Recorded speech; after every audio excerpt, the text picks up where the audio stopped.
Bienvenidos a Club de Prensa en NTN 24. Transmitimos desde Washington, a 3 cuadras de la Casa Blanca.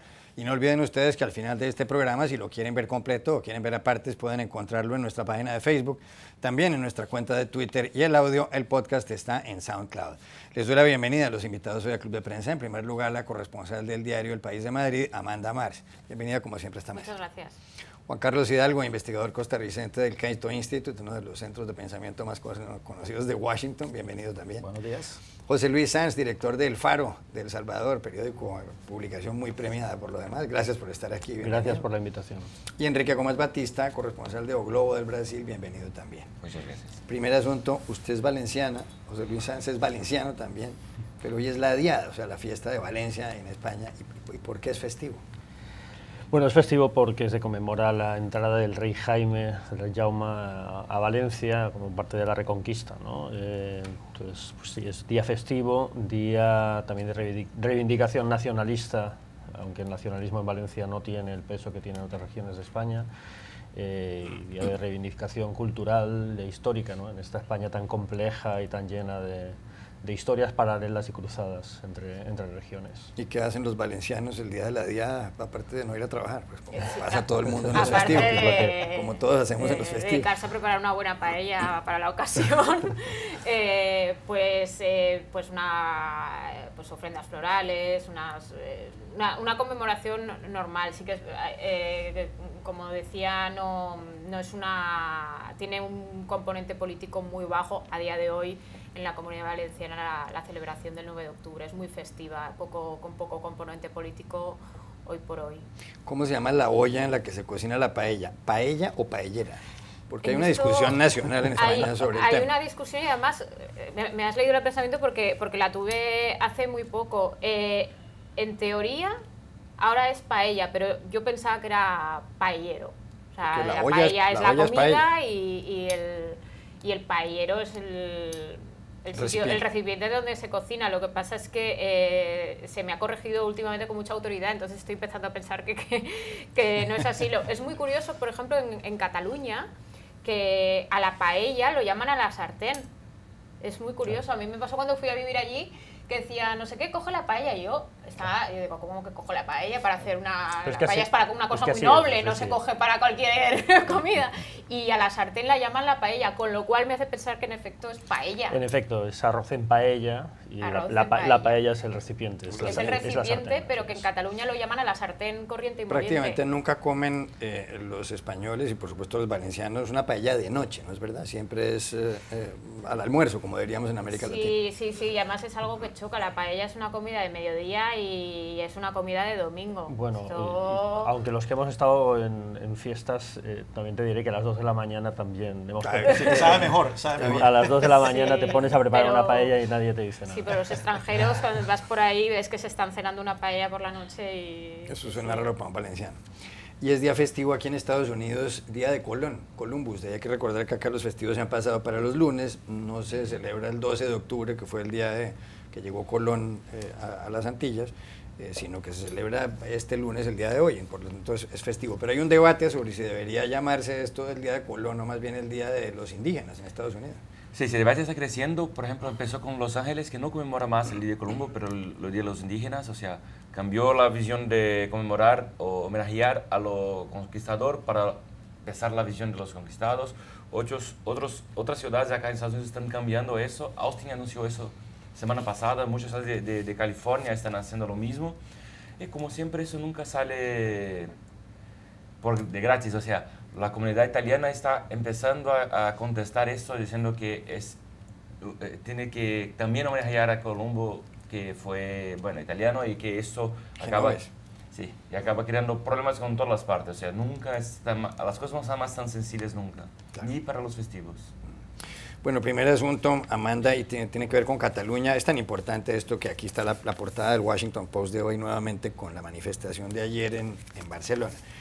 ¿Y qué es lo que ha pasado? Lo que ha pasado es que se espera que para mañana martes el presidente del gobierno catalán, la Generalitat, como se llama, declare la independencia después de que el Parlamento regional, el Parlament, tenga en cuenta los resultados del referendo del domingo pasado, referendo considerado ilegal por las autoridades españolas, pero de acuerdo con el gobierno catalán hubo un 90% de votos a favor de la independencia. Se espera entonces, aparentemente, que el señor Puigdemont declare la independencia o alguna forma de independencia, eso no está claro. Pero hay dos cosas nuevas. La primera, en los últimos minutos la ministra de Asuntos Exteriores, Asuntos Europeos de Francia, Nathalie Loiseau, dijo que el gobierno francés no reconocería la independencia de Cataluña y que ella pide un diálogo entre el gobierno catalán, las autoridades catalanas y el gobierno central español. La segunda, ha habido retiros de varias empresas en Cataluña, han cambiado su sede, algunas a las Islas Baleares, otras a Valencia, otras a Alicante, y hay entidades bancarias tan importantes como CaixaBank o el Banco Sabadell. Pero por lo demás hubo una gran manifestación ayer. Los organizadores dicen que hubo 930.000 personas, las autoridades consideran que hubo más de 350.000, pero fue multitudinaria en contra del independentismo, a favor de la permanencia en España, y hubo dos oradores, Mario Vargas Llosa, el Nobel peruano, que también es español, y Josep Borrell, un líder político socialista catalán que ha sido presidente del Parlamento Europeo.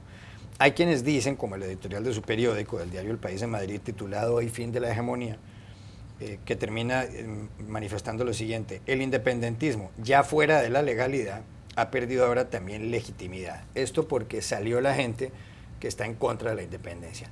¿Cambia en algo la situación de Cataluña esa manifestación de ayer? Cambia desde el punto de vista de repercusión internacional y de imagen internacional. El hecho de que, como bien enseñabas hace un momento, fuera portada de un periódico como el Washington Post, le cuenta a la prensa internacional que esta gente también existe, y es verdad que hasta ahora, esto que decimos tan cansinamente del relato, estaba liderado en todo momento por los colectivos pro referéndum y los colectivos pro independencia. Entonces, para empezar, les da visibilidad. Para continuar, les da una cierta inyección de moral, porque hasta ahora el dominio del activismo, de las concentraciones, las manifestaciones, del discurso público ha sido claramente pro-nacionalista y de los independentistas, con lo cual a los catalanes que están en Cataluña, que no son nacionalistas, que están aterrados con esta situación de una declaración de independencia unilateral, les ha dado una inyección de moral, porque es verdad que hasta ahora no tenían espacio público, no se habían manifestado. Distinto es el efecto que esto tenga en los promotores de la independencia, en el gobierno catalán, el gobierno de la Generalitat. Yo creo que para ellos no. Yo creo que lo que puede estar debilitando, fracturando, generando dudas en los partidos pro independencia y en el gobierno catalán es más el propio miedo de los suyos. Toda esta fuga de sedes de empresas está teniendo mucha importancia, es un shock. Algunas de estas empresas son buques insignias del poderío económico de Cataluña. Levantarte por la mañana y leer que la Caixa traslada su sede fuera de Cataluña es un shock. Es verdad que no es la sede operativa, es verdad que no hay un efecto, desde luego inmediato, seguro que no, y no hay un efecto en los trabajadores ni en los clientes, pero es un shock que las grandes empresas, las grandes firmas del poderío económico catalán se vayan de Cataluña. Y esto hay gente que le está calando. Entonces, esta manifestación no supone una importancia para los promotores de la independencia, sí más bien el tema económico. El grupo editorial Planeta, el más importante en español, que tiene sede en Barcelona, también ha dicho que se cambiaría de sitio.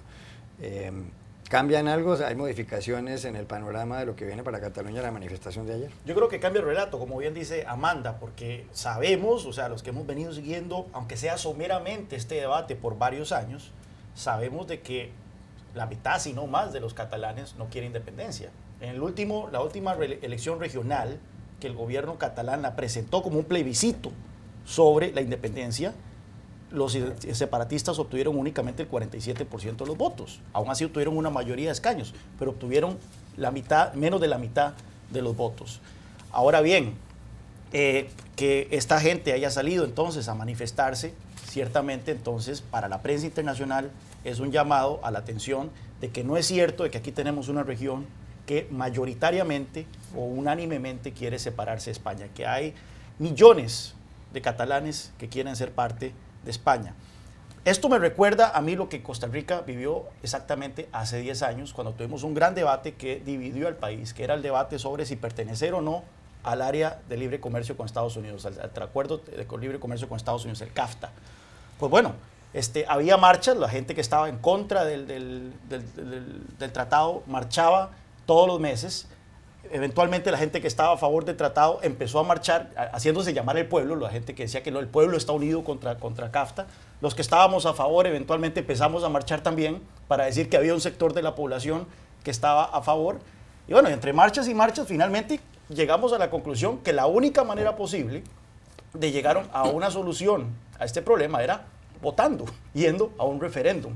Y es aquí en donde yo siento que al final de cuentas esa va a tener que ser la solución civilizada. La gente, cuando usted no puede llegar a una conclusión a partir de conteos de cabezas en marchas o medidas de presión o medidas de calle o medidas de fuerza, va a las urnas en una elección legítima, y entonces ahí entonces donde entramos a la discusión de qué podría ser una elección legítima, pero partiendo que tiene que haber una elección, tiene que permitirse esa elección. Y es ahí, yo creo, donde eventualmente esto tiene que llegar. Pero si entonces la posición del gobierno español es que bajo ninguna circunstancia puede haber un voto, porque eso sería inconstitucional, pues bueno, yo no sé, entonces esto va a seguir en marcha, en marcha, en marcha, y eventualmente puede desencadenar algo peor. José Luis, dice el editorial de La Vanguardia de Barcelona, el periódico más importante de Cataluña hoy, titulado Nos jugamos Cataluña.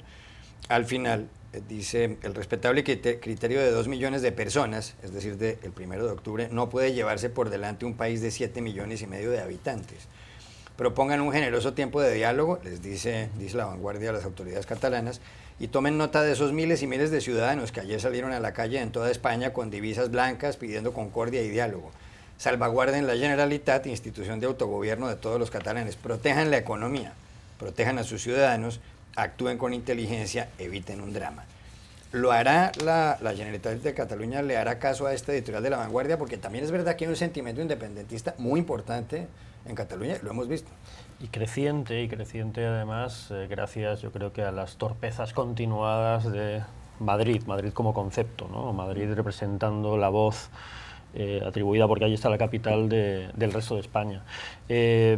A mí lo que me parece es que más allá de la acción inmediata que tome el gobierno catalán, están ganando una batalla de fondo, es decir, están reformulando su posición, demostrando más poder del que habían demostrado anteriormente, ganando una legitimidad o grados de legitimidad que no tenían internacionalmente e incluso nacionalmente antes, y consiguiendo que efectivamente la opción del diálogo y la opción de un referéndum, sí, tal vez, quién sabe, en un marco legal, empiece a estar sobre la mesa. Y eso evidentemente es una victoria, es decir, porque estamos hablando de escenarios que no estaban legitimados por las voces del consenso, por las voces del sentido común, fuera de Cataluña hasta ahora. Yo es lo que me asombra, ¿no? Que creo que el gobierno actual, el gobierno español, quiero decir, está enfocado en ganar un pulso que sin duda va a ganar si se trata de impedir una independencia en esos momentos, pero creo que es perder, si utilizamos el símil futbolístico, es irse con el jugador en lugar de con la pelota. Es decir, en realidad ganar el pulso no es solucionar el problema. Creo que efectivamente el independentismo en estos momentos está más legitimado que hace unas semanas y desde luego que hace algunos años, y que la solución política tarde o temprano, aunque el gobierno de Rajoy juegue a que no es la apuesta, y juegue a que las banderas blancas son menos que las españolas, y juegue a que hay un nacionalismo. Tú hablabas de que no hay un catalanismo, hablabais de que no hay un catalanismo único y que no hay un independentismo absoluto, ¿no? Pero tampoco hay un nacionalismo español absoluto, a pesar de que en las manifestaciones solo haya banderas españolas, como si España fuera una y homogénea. No, había muchas banderas catalanas, había muchísimas señoras. No, claro, en la última de Barcelona, pero lo que te quiero decir es que en las manifestaciones en Madrid no se está reflejando una España diversa, ¿no? Y entonces yo creo que ahí probablemente el gobierno actual está capitalizando voto o apoyo, que en un momento determinado pueden ser votos, pero está perdiendo una batalla política de fondo, y mucho me temo que lo vamos a ver en los próximos años. Enrique. Bueno, para mi creo que esto, manifestaciones de ayer muestra un cambio de narrativa. Hasta ahora para la comunidad internacional era un gobierno central impidiendo votos, o sea, nadie es el contra que las personas van a votar, pero hemos visto que ahora conseguimos ver más claramente la situación, o sea, sí, 90% de las personas votaron por la independencia, pero solamente 43% de los catalanes participaron. O sea, el problema es muy más complejo, no es una cosa sencilla y que, más que eso, este movimiento de las empresas y este movimiento hoy de Francia, que ha dicho que no solamente no reconocería, pero pediría que la Unión Europea no acepta en la Unión a Cataluña, es muy fuerte. O sea, el gran reto de todos los líderes que piden la independencia dicen que salirán de España, pero se mantendrán en la Unión Europea. Cuando Francia, su vecino más importante, junto con España, no reconocen su propuesta de independencia, crea un jaque muy fuerte para este movimiento de independencia catalán.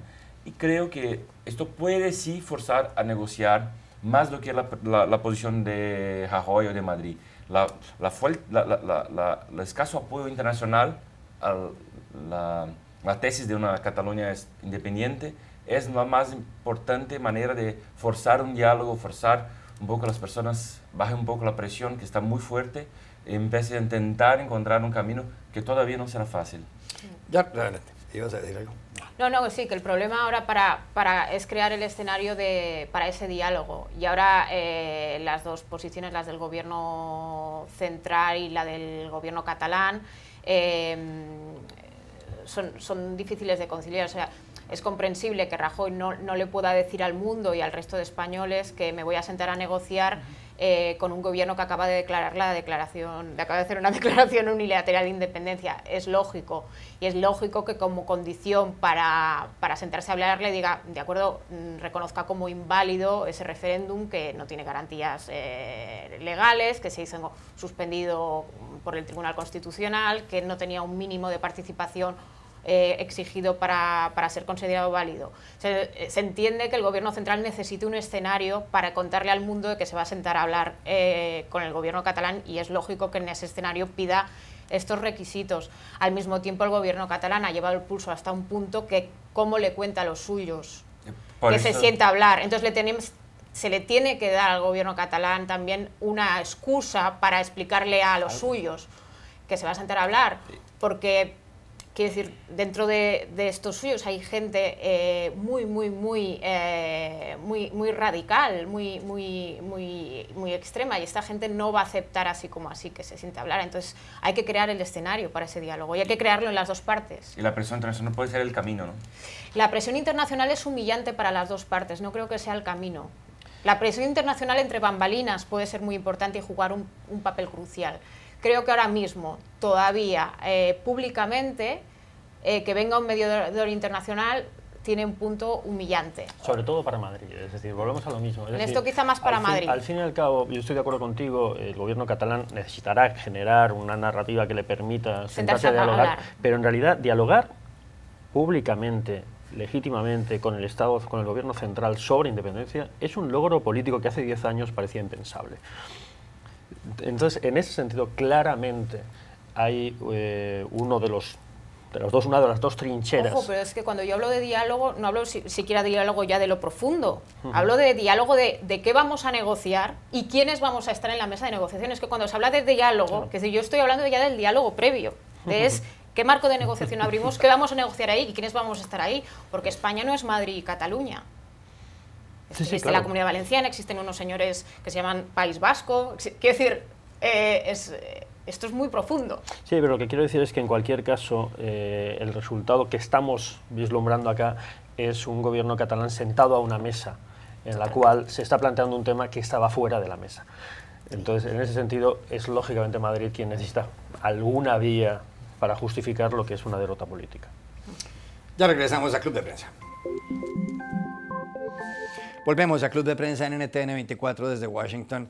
Enrique, hace una semana, el domingo pasado, hubo una matanza en Las Vegas, en un festival musical, cuando un hombre con varios fusiles de asalto y armas automáticas mató a 58 personas. Él finalmente fue abatido dentro de la habitación que tenía en un hotel en un piso alto en esa ciudad de Nevada. Usted acaba de estar en Las Vegas y ha publicado un artículo en O Globo, en su periódico. ¿Qué vio allá? Bueno, en primera parte la diferencia de las dos, vimos dos Las Vegas, una para los turistas que continuó funcionando normalmente. La misma noche, menos de 24 horas después de la matanza, estuve en este hotel, el Mandalay Bay, y estaba todo normal, las personas jugando, la música, la cena, todo normal. Y sí, la ciudad que estaba lejos, donde viven las personas, estaba chocada, sufriendo, movilizándose, donando sangre, todo eso. Esto fue la primera cosa que he visto, como son dos ciudades muy distintas, la ciudad de los turistas, de las fiestas, y la ciudad de los habitantes. Pero lo que más me llamó la atención fue el movimiento, como es raro en Nevada, el movimiento por el control de armas.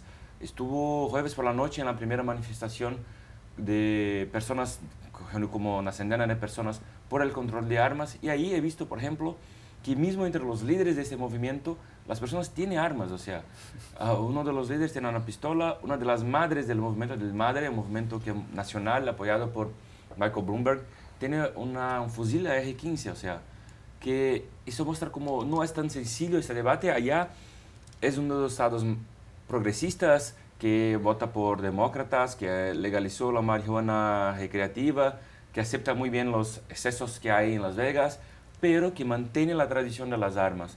Esto es un poco raro porque una de las líderes por el control de armas cuenta que tiene un amigo que vive en la área rural de Nevada, que tiene 16 armas y que usa las 16 para cazar, para proteger su familia de bandidos o para proteger de coyotes. O sea, es una realidad que estamos hablando del oeste salvaje, de verdad, y que la cultura de armas es muy grande a pesar de este momento progresista. O sea, hemos visto con eso que para mí fue muy chocante eso, ver una madre con una AR-15, que tiene una AR-15 y que defiende el control de armas.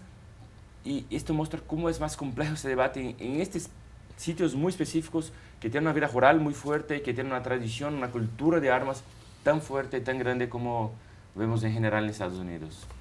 Hay dos puntos ahí. En este país hay como 300 millones de armas, casi que un arma por persona. Ahora bien, solo el 42% de los hogares tienen un arma. O sea, no es que la mayoría de los estadounidenses están armados. Sin embargo, es una proporción enorme. Ahora que estamos hablando de Cataluña, es una proporción de la población enorme que tenemos que tener muy claro. Porque cuando yo escucho a voces, principalmente del extranjero, hablar sobre el debate de control de armas aquí en Estados Unidos, ignoran por completo este factor cultural. Dicen, miren en Japón tienen las leyes antiarmas más estrictas del mundo. Si tan solo tuviéramos leyes similares en Estados Unidos, las muertes por causa de armas caerían de manera significativa.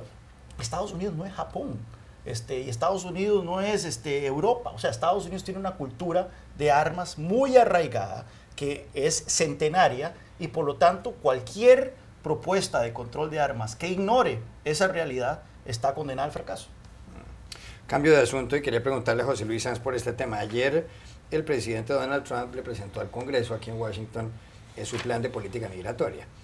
Entonces, esencialmente lo que ha dicho el señor Donald Trump es lo siguiente: yo estoy dispuesto a impedir que sean deportados los que se llaman Dreamers, o los soñadores, que eran jóvenes que entraron con menos de 16 años en el año 2007, que no tienen antecedentes penales aquí, que han estudiado el bachillerato, la secundaria o que están en la universidad y demás. Yo estoy dispuesto a que ellos no sean deportados, y ahí se habla de alrededor de 700,000, en su gran mayoría mexicanos, pero centroamericanos hay bastantes, a cambio de que el Congreso apruebe otra serie de medidas. La primera, que financie la construcción del muro para separar la frontera definitivamente entre Estados Unidos y México. Y por otro lado, que se puedan crear 10,000 puestos de agentes de inmigración más, 370 juzgados más igualmente, y para rematar, que sean castigadas lo que se llaman las ciudades santuario, es decir, algunas ciudades cuyas autoridades locales, cuyas autoridades permiten o son más flexibles con los inmigrantes indocumentados. En este país hay 11 millones de personas sin papeles, en su gran mayoría de origen mexicano. La pregunta es, ¿saldrá adelante este plan de Trump? ¿Se lo aprobará definitivamente el Congreso? Porque hasta ahora todo ha parecido muy empantanado. Bueno, para mí es difícil, sin radicar acá en Washington, decirte si va a avanzar o no. Evidentemente, a mí lo que me parece es que esto no es una propuesta de negociación, sino una especie de pliego de condiciones de un secuestrador, ¿no? Es decir, a mí me parece que lo que está sucediendo ahora mismo es que el presidente Trump tiene como secuestrados, como rehenes a los Dreamers, después de haber incluso aplaudido, ¿no?, esta mirada romántica, ¿no?, de haber justificado que él, porque es un hombre de buen corazón, tampoco quiere que tengan que dejar este país, pero los utiliza como moneda de cambio de una manera bastante despiadada, para justificar una supuesta estrategia integral que desde luego no lo es, y que desde el sur de la frontera se ve claramente como incoherente en el sentido de que genera una dinámica de todos modos de exclusión y de fracturación familiar, no es coherente con la lógica de facilitar la incorporación legal, ¿no?, a Estados Unidos de aquellos que han trabajado en y por Estados Unidos, y que evidentemente tampoco va a solucionar a largo plazo, porque del tema del muro se ha hablado mucho, el problema de migración. Quiero pensar que el proceso de debilitación progresiva de la relación con el Partido Republicano, y que en algún momento pues, una eventual resurrección del Partido Demócrata, que parece una especie de, digamos, de coma, genera un debate real. Quiero pensar, insisto, como un ciudadano centroamericano, viendo en El Salvador, que este no es el verdadero debate, porque ya te digo, francamente me parece que es un vil chantaje. Es decir, jugar con la idea de que los mejores jóvenes migrantes solo podrán quedarse si se cede a una serie de medidas que claramente no son una política sólida ni una política de futuro, pues ya digo, quiero pensar que ese no es el debate en este país. Amanda Mars. Sí, a mí en esto me llama especialmente la atención el simbolismo que ha adquirido el muro en sí. El muro en sí, en realidad, si lo pensamos, es lo menos importante de todo el debate migratorio. ¿Qué más da tener 2 metros más de valla que 2 metros menos cuando este muro ya se empezó a construir en otras administraciones? Lo que importa son precisamente las medidas de restricción a la inmigración legal, no solo a la ilegal, sino también, no solamente las medidas de represalia contra la inmigración ilegal, pero también las medidas de restricción a la inmigración legal. Entonces, el conseguir los fondos para el muro y el famoso muro en realidad es lo menos importante. No debería ser el problema para conseguir... O sea, creo que se ha convertido simplemente en un asunto completamente ideológico y de búsqueda de ofender a México y de este muro lo levanto para separarme de ti, lo vas a pagar tú, pero en realidad el muro es lo de menos en el debate migratorio real, en los resultados tangibles. Entonces yo creo que por ahí se tendría que intentar un acuerdo. Juan Carlos Hidalgo. Sí, bueno, primero que todo coincidir totalmente que esto se trata de un vil chantaje y que detrás de esto hay un drama humano terrible. Allá afuera hay 700,000 muchachos que fueron traídos a este país más allá de su voluntad. No solo eso, muchos de ellos se inscribieron ante el gobierno federal cuando se anunció este programa del DACA, por lo tanto el gobierno federal tiene sus datos, saben dónde viven, saben dónde viven, saben dónde trabajan y demás, y por lo tanto están muy expuestos a ser deportados, más con un presidente que en campaña habló de deportar a los 11 millones de inmigrantes que se encuentran indocumentados. Así que me parece una terrible. Ahora bien, hay un giro de 180 grados con lo que se habló hasta hace unas semanas, de que había un tentativo acuerdo entre el liderazgo demócrata y el presidente Trump para legalizar el estatus de estos jóvenes. Un acuerdo que efectivamente tendría que incluir alguna medida de seguridad fronteriza, pero se había dejado muy claro, los demócratas habían dejado muy claro que eso no iba a incluir el muro, que aparte del muro se sabe que no es viable políticamente, no es viable técnicamente, o sea, construir un muro en la frontera de Estados Unidos no es viable con todas las montañas, ríos, valles, ciudades que separan a los dos países. Así que nuevamente, es parte de esta política errática, parte de esta volatilidad a la que nos tiene acostumbrado Trump, que un día dice una cosa, el otro día dice otra, un día da señales de moderación, al otro día apela a su base.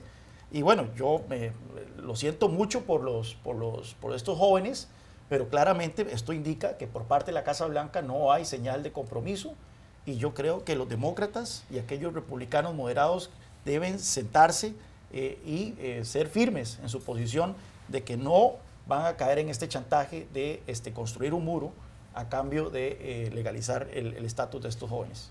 Enrique. Bueno, este tema DACA es muy importante incluso para Brasil. 8.000 brasileños están dentro del DACA.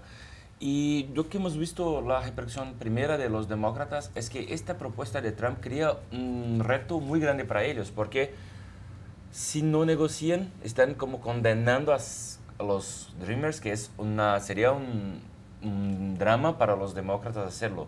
Pero por otro lado, no es negociación, o sea, Trump está pidiendo mucho más de lo que de verdad, está pidiendo mucho para mantener apenas un programa que ya está, o sea, no es una negociación que cede un poco y gana un poco, o sea, no, está queriendo todo en troca de una cosa que ya existía. Y pero que vemos, la repercusión de los demócratas hasta ahora están tomando mucho cuidado en hablar. Algunos demócratas están pidiendo para que no se sienta a negociar eso, o sea, están intentando llegar hasta el límite con Trump, lo que sabemos que nunca es sencillo porque es dado a muchas decisiones de último minuto y a robos, o sea, Trump está en este momento jugando bien, yo me parece, y este momento lo más grande reto está con los demócratas. ¿Cómo van a decir a sus electores que no van a negociar y que voy a dejar 700.000 jóvenes? Pero lo único es que eso no es un drama solo para los demócratas. Quiero decir, esto hiere la sensibilidad de muchísimos republicanos. Expulsar a los Dreamers, que son estadounidenses, de facto, esto no hiere la sensibilidad de los demócratas, hiere la sensibilidad de los demócratas y de los republicanos. Sí, pero los republicanos decir, en esto está muy solo Trump. Pero los republicanos pueden decir que con esta propuesta de Trump apoya a los Dreamers y también avanzan un poco en los temas de inmigración, que en verdad es la base de lo elector republicano. Le gusta eso, ese debate, para cejar un poco más las fronteras de Estados Unidos. Yo ahora que acaba de cerrar mi intervención con la frase diciendo los demócratas no deben de ceder a este chantaje y no deben de aprobar la construcción del muro a cambio de legalizar el estatus de estos jóvenes. Puña, no había terminado de decir esa frase y pensé, bueno, la alternativa es que estos jóvenes van a ser deportados. Y eso es lo difícil, en verdad, porque efectivamente el muro es una afrenta a todo lo que Estados Unidos significa. Pero es parte de este vil chantaje que la alternativa entonces es tener 700.000 jóvenes deportados. Es una situación en que yo no quiero ser líder demócrata en este momento. Una pregunta sobre el nombramiento esta mañana, la elección del nuevo Premio Nobel de Economía, Richard Thaler, un profesor de la Universidad de Chicago, y además es un hombre dedicado a la economía del comportamiento. Leo en las páginas, en todos los periódicos, en El País de Madrid, en el New York Times, que este hombre ha hecho estudios donde ha llegado a conclusiones sobre, por ejemplo, que una persona, normalmente los estadounidenses ahorran menos para el retiro y en cambio gastan más dinero comprando entradas, comprando boletas para un partido de la Liga Nacional de Fútbol. Y yo me pregunto, ¿eso no es normal? Pues es obvio que todos sabemos hace décadas que la gente pues prefiere divertirse un poco antes que ahorrar. Suena evidentemente muy superficial lo que digo, pero para cualquier lector desprevenido que no sabe de economía, esto es así. Es que tiene tanto mérito tal, debe tenerlo, pero Bueno, en realidad no es tan extraño. O sea, a mí ese ejemplo me recuerda cuando se decía que en España los jóvenes no ahorraban para comprarse un piso y sin embargo se iban a pasar el fin de semana a Londres, que era algo que sus padres no podían soñar cuando eran jóvenes, de ir a pasar el fin de semana a Londres. Y tiene un sentido económico en realidad muy racional. Ahorrar para un piso era casi imposible, se tendrían que privar de todo y ni aún así llegaban, y sin embargo ya ahorrar para un fin de semana en Londres era algo que podían vislumbrar. Es el mismo ejemplo. Y sí, claro que tiene sentido, porque ese montón de pequeñas decisiones individuales son los que mueven la economía. O sea, en realidad eso que llamamos macroeconomía y PIB es una multiplicación de decisiones pequeñitas de un montón de pequeños empresarios, pequeños consumidores. Tiene sentido, pero bueno, aquí... No, estoy totalmente de acuerdo con Amanda. Son dos grandes escuelas, ¿verdad? Una está la escuela de comportamiento, que es una reacción a otro premio Nobel de Economía, el trabajo de otro premio de Economía, que es Gary Becker, que recién murió hace unos años, que es el comportamiento económico, el enfoque económico del comportamiento humano. El enfoque económico del comportamiento humano dice que los seres humanos son racionales, siempre, incluso cuando actúan de manera que uno piensa que es irracional, como eso de irse a Londres en lugar de ahorrar para un piso. Hay una explicación, siempre hay una explicación. Los de la escuela de comportamiento humano dicen que no, que hay ciertas situaciones y que los experimentos así económicos así lo demuestran, de que en donde cambiar el orden de los factores y demás lleva a que las personas enfrentadas a una situación escojan alternativas distintas. Y entonces hay un gran debate entre estas dos escuelas. Una es más paternalista, la escuela de comportamiento humano, dice que el Estado puede jugar un papel más activo, entonces presentando las opciones que enfrentan los individuos, moderándolas o alterando su orden. Y otra, la de Gary Becker, que es un poco más liberal, libertaria, que dice que los seres humanos en su mayoría actúan siempre buscando el beneficio propio y por lo tanto el Estado tiene que jugar un papel más limitado. No es fácil de entender todo eso, pero bueno. Ya regresamos a Club de Prensa. Volvemos a Club de Prensa en NTN 24 desde Washington. Hay noticias de Centroamérica porque hay cada vez más desplazados, más violencia además. Y el periódico El Faro, ustedes lo ven en internet, además muy galardonado, cuyo director es José Luis Sanz, que está aquí, está publicando una serie que se titula De migrantes a refugiados, el nuevo drama centroamericano. Son una serie de crónicas bastante buenas, hay que decirles, muy impactantes. Incluso la que pueden ver ustedes en pantalla se refiere a un caso en México de una pareja de salvadoreños que tratan de huir de la violencia. ¿Qué es exactamente lo que está pasando y lo que quiere mostrar esta serie? Lo que está sucediendo es algo que ha repuntado sobre todo en el último año. Nosotros hemos creado un equipo que se ha dedicado a hacer una cobertura en 6 países de la región, incluyendo Estados Unidos, para retratar cambios en las dinámicas migratorias, sobre todo en las razones o en la forma en la que están migrando, sobre todo los ciudadanos de El Salvador y de Honduras, y que tiene que ver con desplazamiento forzado, tiene que ver con una práctica y una realidad que desde el gobierno de El Salvador se niega, el gobierno hondureño de hecho ya ha pedido ayuda para enfrentar esa nueva situación, pero que tiene que ver con familias enteras que después de desplazarse y de huir de la violencia dentro de su propio territorio nacional se quedan sin país, literalmente no encuentran, por recursos económicos, pero además por la omnipresencia de la violencia, en el caso de El Salvador, de las pandillas, y el hecho de que tienes que encontrar territorios o no controlados o controlados por la misma pandilla que controlaba aquel del que huyes. Es una perversión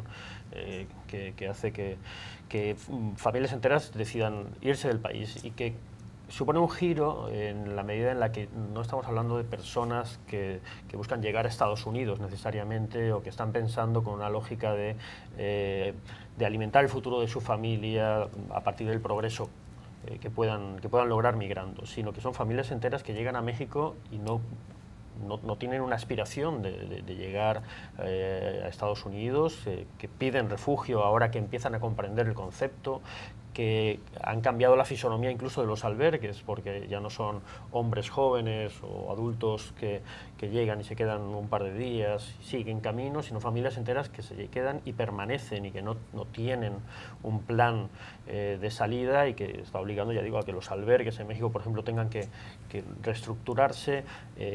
Estamos hablando de una segunda gran oleada de refugiados que llegan a Belice y que está haciendo que Belice, que desde los 80, que en los 80 fue un país de recepción de refugiados que huían de las guerras en Centroamérica, que ahora esté revisando sus políticas. Estamos hablando de que se duplican en Costa Rica, por ejemplo, las solicitudes de asilo.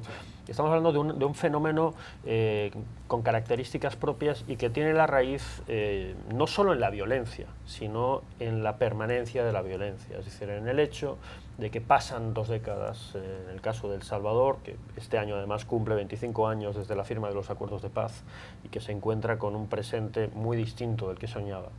Y no solo no consigue salir de la espiral de violencia, sino que en realidad tiene señales muy negativas de cara al futuro, no solo porque las pandillas siguen creciendo en poder, no solo porque las cifras de homicidios siguen oscilando sin aparente control, es decir, sin que quede claro que hay un impacto de las políticas públicas en frenarlas, sino porque además ahora la policía, por ejemplo, lleva 2 años cometiendo ejecuciones extrajudiciales de manera sistemática. Entonces, lógicamente el agotamiento, la falta de perspectiva de solución hace que la gente huya, ya no migre, aunque lógicamente la huida y el refugio es una forma de migración, pero que, digamos, conceptualmente esté pensando simple y llanamente de salir de un país en el que ya no cabe. Juan Carlos Hidalgo, que es costarricense. Bueno, el tema de la violencia, principalmente en el Triángulo Norte, ¿verdad? Guatemala, Honduras y El Salvador, es un tema que la violencia de las pandillas, el fenómeno de las pandillas, yo creo que es uno de los problemas más complejos que enfrenta el hemisferio occidental, porque yo tengo por lo menos 10 años o un poco más de estar leyendo sobre esto. Nunca he leído yo una buena solución al problema. Nunca he leído un halo de luz al final del túnel que diga, mira, esto se soluciona de esta y esta y esta otra manera. Por supuesto que están las soluciones que dicen de mano dura, mano extra dura, que ya se ha intentado, no ha funcionado. Se han intentado también tratar de incorporar estos elementos a la sociedad, tampoco ha funcionado, aunque hay que reconocer que ambas medidas se han intentado con sus tonalidades. En fin, ¿cómo solucionar el problema de la violencia en estos países centroamericanos? El problema de estas pandillas es algo que escapa de mi entendimiento, es algo que yo no he leído, que haya una solución viable.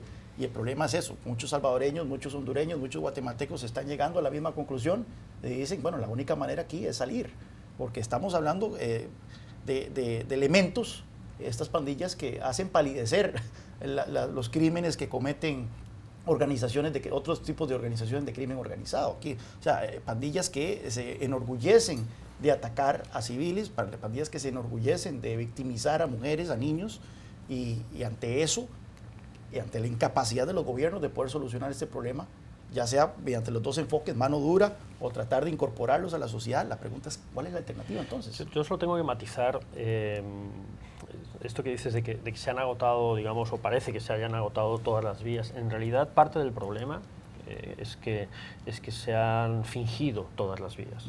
Es decir, las supuestas políticas de mano dura en Centroamérica nunca fueron políticas de tolerancia cero.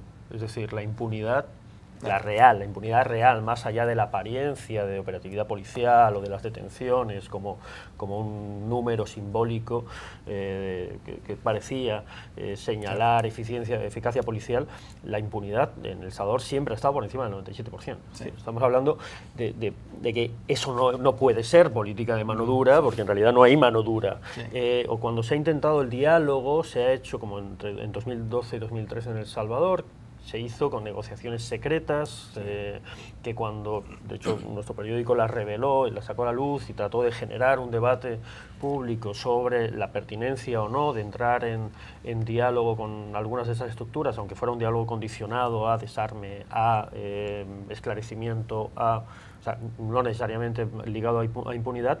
El gobierno no tuvo el coraje de pagarle el supuesto precio político, y entonces lo que hizo fue anular su propia política.